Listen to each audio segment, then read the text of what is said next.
In August of 2022, Lisa LaFlamme announced that she had been let go from CTV National News, in which she had called at the time a business decision by CTV. And oftentimes when someone in the shoes of Lisa LaFlamme, someone who is at the top of the industry, has a very good job in the industry, is let go, perhaps they'll go and find another career path, or they'll go into the private sector, but not Lisa LaFlamme. Lisa LaFlamme, the Canadian journalist, has spent this year working with journalists for human rights in Africa. She has been to London to cover the King's coronation, among many other things, I'm sure, and so I'm very pleased that she's agreed to join us for this special edition of the show. Lisa, thanks so much for being here. I appreciate it. It's great to be with you, Wyatt, and Happy New Year. You as well, and hopefully you had a good holiday. How have you been? I mean, obviously, there's the holiday season. That just, I guess we wrapped up the Christmas part. Now we're heading into the new year. Talk to us a little bit about what you've been up to, and perhaps even what you did with your family over the holidays. Oh, had a great holiday with my family. The baby, my great nephew, who is only 8 months old. So that was a lot of fun. And with my mother and all of my sisters and nieces and nephews. So it was a lot of fun. Ate too much food, but I think that's par for the course. But it was really lovely to spend time with my family and friends. And I'm actually, for New Year's, heading to the UK to spend New Year's Eve with a great group of friends. So I'm looking forward to it. That's wonderful. I mean, one of the main things that you did this past year, as I mentioned there in the introduction, is working with journalists for human rights. You were obviously, and still are, someone who's very prominent within not just Canadian journalism, but kind of journalism as a whole. I'm sure there's many things that you could teach people about journalism and talk to people about, but was there anything in particular that you took away from that experience, being there, educating these people about your experience, helping engage young women in journalism? What was, I guess, kind of some of your main takeaways from that experience?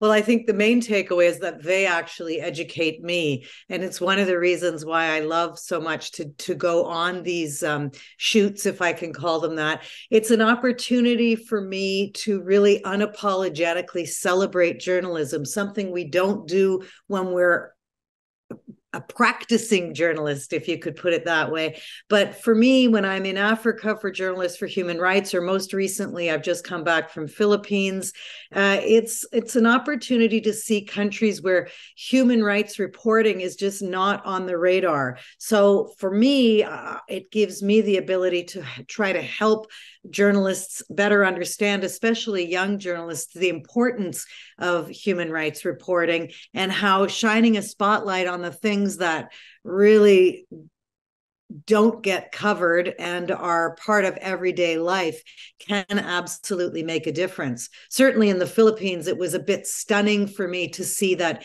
even though Rodrigo Duterte is gone, his very dangerous policies against a free press and journalism are still very much alive. They have not been reversed. So there's such an intimidation factor for journalists as extreme as death. So I have this opportunity to speak to these journalists and get a better understanding of what they face so that I can try to help them in framing stories. And in some cases, you can't even use the two words human rights, because that alone is a red flag for certain corrupt governments. So it's really work that I love doing. It's me being able to focus down on stories that would probably never even crack a newscast and yet impact so many people in the world, disproportionately women. So it's a real labor of love for me.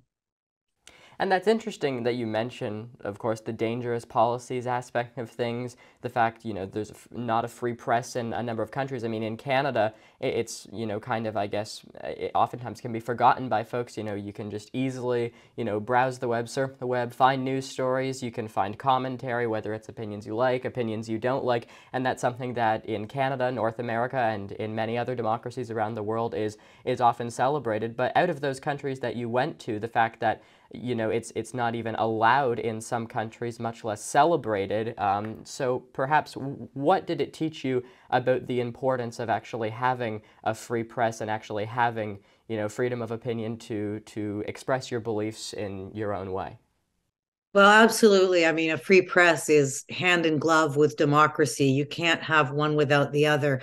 And I've always known that. And it's one of the reasons I go to these countries to try to, if I can, first of all, better educate myself when it comes to the risks that these journalists go to tell the stories of their communities. It's really a phenomenal thing to see up close and personal. But, we do take it for granted in Canada, although when it comes to a free press, we still have some challenges.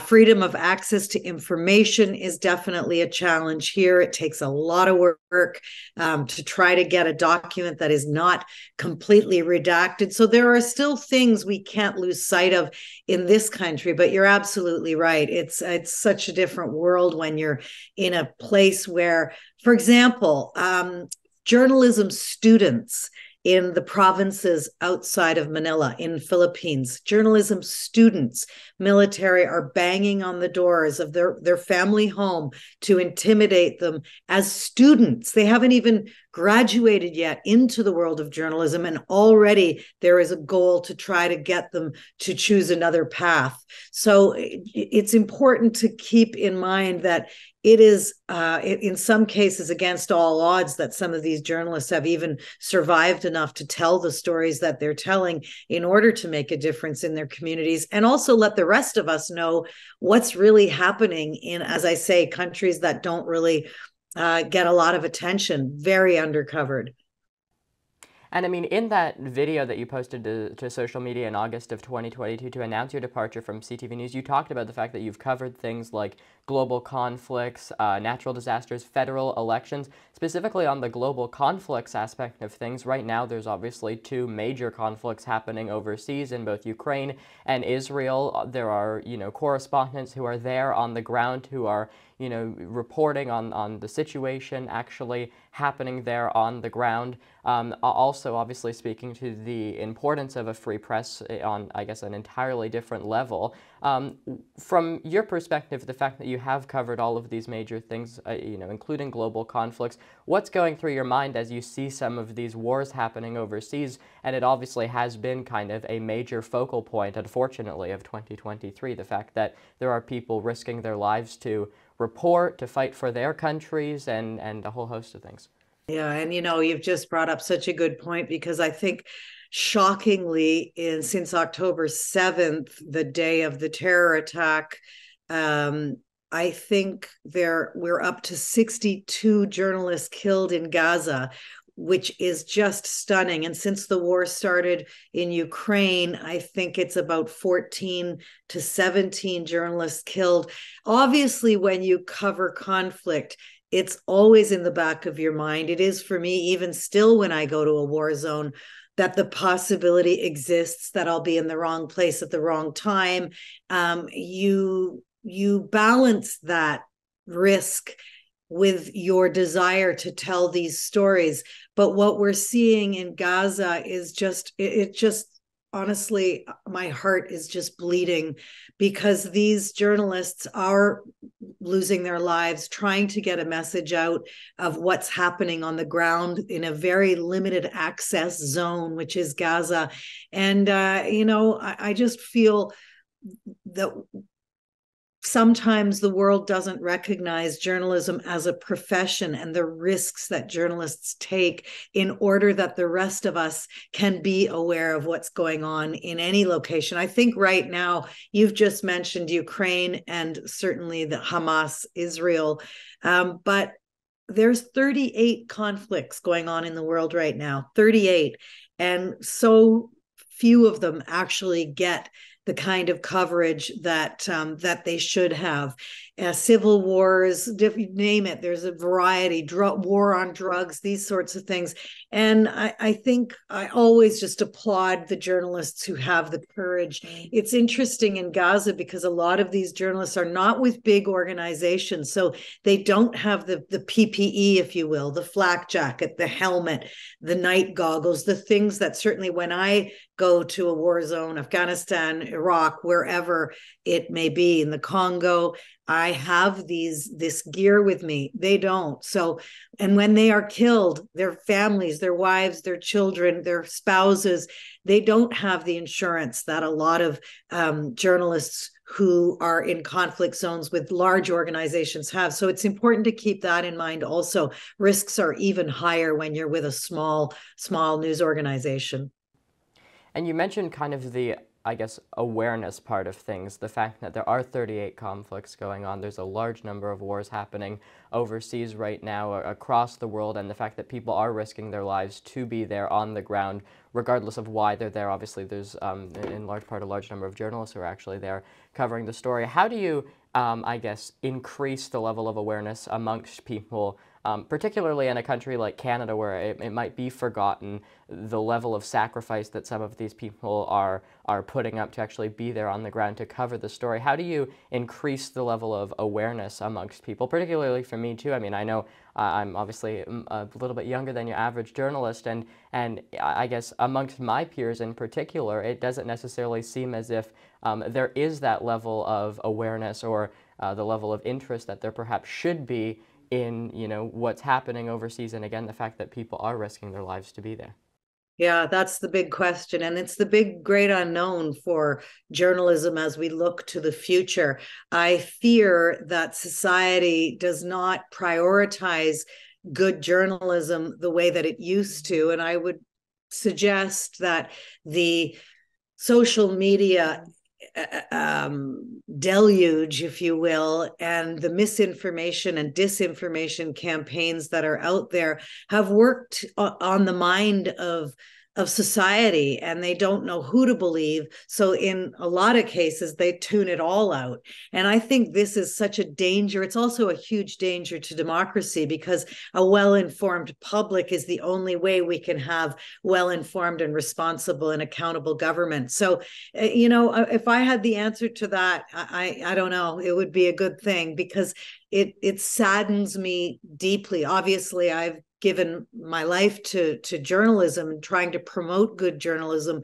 And I feel that people don't realize that it shouldn't just be a free Google search. You know, if you want good journalism, support good journalism. That means subscribing to a newspaper or subscribing to Substacks, whatever your flavor is, podcasts. There are so many ways to be informed, and the least of them are an algorithm that makes those decisions for you. Too often, I think people let the big tech organizations tell them what they should read and what they should listen to. And I fear that that's only going to increase with AI as we grow into the future. So it is time for people to sort of take back that power that we've ceded. And I'm not sure how to do it, but it's one of the things that I am certainly focusing on. And on that misinformation piece, disinformation piece, social media is obviously playing a bigger and bigger role as we move forward. You see, for example, TikTok, it's, you know, out there, and it's how at least certain demographics of people consume their news, particularly the younger demographics consume their news. They're very much occupying their time by spending time on that particular app. How do you educate people? How do we educate people about the importance of, specifically, I guess, local journalism too, right? Because a lot of like local newspapers are going out of business. Do you have concerns yourself that that will only escalate further as the role of social media, you mentioned AI, as, you know, it starts to play a bigger and bigger role? Oh, absolutely. It's a huge concern. I think the future of certainly conventional news outlets is very much in doubt for the future. We have to really face this and look at what we're willing to give up here. I don't even think people make that connection to their local news and how important it is to get that local news. And we see local newsrooms shrinking so much. This is an actual danger to democracy. There's really no debate on that front. So you ask, how do we get in the game, so to speak. I guess news organizations are trying to introduce TikTok. A lot of reporters I know are filing their stories on TikTok, on Instagram. I see amazing journalists in the Middle East right now covering this war who file their stories first on Instagram. And I mean, they're probably getting more eyeballs that way. I have no idea. I've not done the data research on that, but it's like, just get the message out there however you can. And you also have to assume that the consumer is paying attention to where that information is coming from. I do believe we don't teach media literacy early enough in Canada. If you look at countries like, Estonia, Finland, Latvia, interestingly, all countries that surround Russia, they start media literacy in kindergarten. We don't. And there are some provinces that are doing better than others, but by and large, the art, the gift, the skill of critical thinking is not as important for some reason as it should be. It should be absolutely as important as math. And I think that's what really concerns me, is we're waking up to something as AI is rolling in, and I hope it's never too late. And I just sound so doom and gloom though, Wyatt. Honestly, I'm really not always focused on the negative, especially as the new year begins. But these are things we do have to think about. Well, and perhaps this next question will help us end on a positive note here. You've done a lot over the course of 2023. We mentioned your work with Journalists for Human Rights. You were at the King's coronation in London. You've done a whole host of things. You were with the Prime Minister several times throughout the year. I mean, there's really been a lot that has been a part of your 2023. Perhaps reflect a little bit on that, but primarily, what are you looking at as we head into 2024? Obviously, there are some of the negative news stories that will impact people, but perhaps speak from it to sort of a positive lens to end off our conversation. Well, one of the things I did in 2023 that will launch in 2024, and I'm very excited about, through a university in British Columbia, University Canada West, I've done a 6-part series that will be launched on YouTube and various universities across Canada with the great Phil Fontaine, the former chief of the Assembly of First Nations, and Kathleen Mahoney, the human rights lawyer. And we've done 6 parts on Indigenous history in Canada, things we didn't learn in school, probably, and I hope you do. You're in grade 9 now. I hope that is a big part of your curriculum and has been leading to this point. It certainly wasn't for me when I was in grade school and high school. So it's been a fascinating time to just be able to ask any question I want, get a history going right back to, really the 1500s. It's just an incredibly interesting 6-part series, and it's a conversation. So I'm looking forward to that. And I have so many other irons in the fire that some of them will be a bit of a surprise, but exciting things, and always in the vein of what else can we do to try to, I don't know, make this place better, this world better, more engaged and more informed.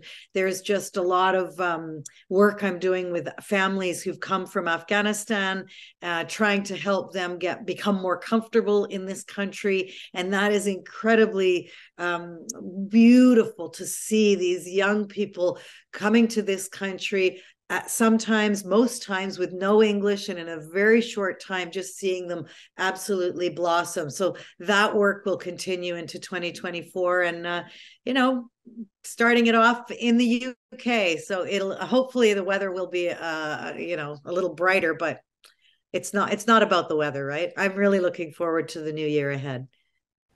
All right, we'll leave our conversation there. Lisa, I think anyone who listened to this conversation, it would be hard for them to not feel inspired by your words. So thank you so much for taking the time. I appreciate it, and all the best in the new year. Thank you, Wyatt. It's great to speak with you, and Happy New Year. Good luck to you.